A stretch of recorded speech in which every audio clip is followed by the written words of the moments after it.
There's no preparation for it. I always tell people, having grown up around the golf courses and whatnot, they sound like a loud rainbird sprinkler when they go tut-tut-tut-tut-tut. But it's much louder than that and faster. People say you don't panic and run when you hear one. I've been around plenty of them, and I won't necessarily say I jump and run, but I definitely scares the living daylights out of you. They're very effective at scaring you. So again, I've been around them a lot. I got bit once, and being bit once, and again, we talked about, what do you do if you're bit? Well, the best thing is preventive medicine. Don't get bit. It sounds silly, but there was no reason to get bit. In most cases, people are messing with them. The reason I got bit was my fault, but it was totally by accident. I was taking a picture on a rock, and I slipped on the rock and stepped on him, and he just turned around and whacked me. He wasn't fully coiled. He took off immediately.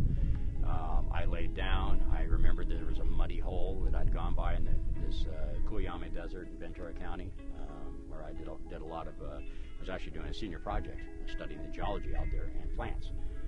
And I went to the muddy hole and just packed myself in the mud and tried to stay as cool as possible, calm as possible. Kept my leg lower, as you do. Keep your limb lower than your heart if you get hit in the arm or the hand. Again, that really shouldn't happen in your case, because you shouldn't be messing with them, and you're not climbing rocks. When you're climbing cliffs in certain areas and up these rocky cliffs, you can end up putting your hands up and coming face to face with a snake. And again, they'll let you know, but it may be too late. It's either you fall or you get bit. Things happen quick. But that again is really, really rare. In my case, I couldn't get to a doctor or hospital myself.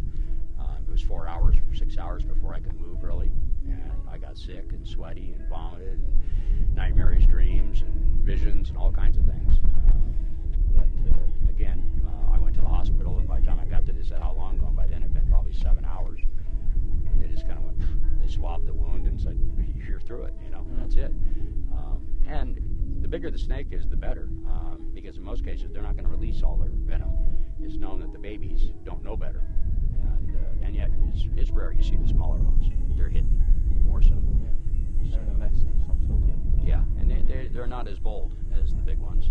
And again, the bigger ones, you'll find them stretched out in the sun, sunning themselves. They're stretched out like that. You say 6 to 10 feet away from them, and get them to move along or go on around them. Not going to be a problem.